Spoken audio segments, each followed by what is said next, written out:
susubukan natin palitan yung carbon brush nito, galing dito sa carbon brush ng motor na to. Puro tol, no?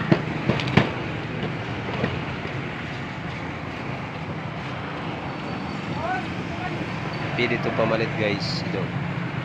Ito yung gagamitin natin. Putulin nyo lang yan dyan, tapos ilagay natin dito sa loob.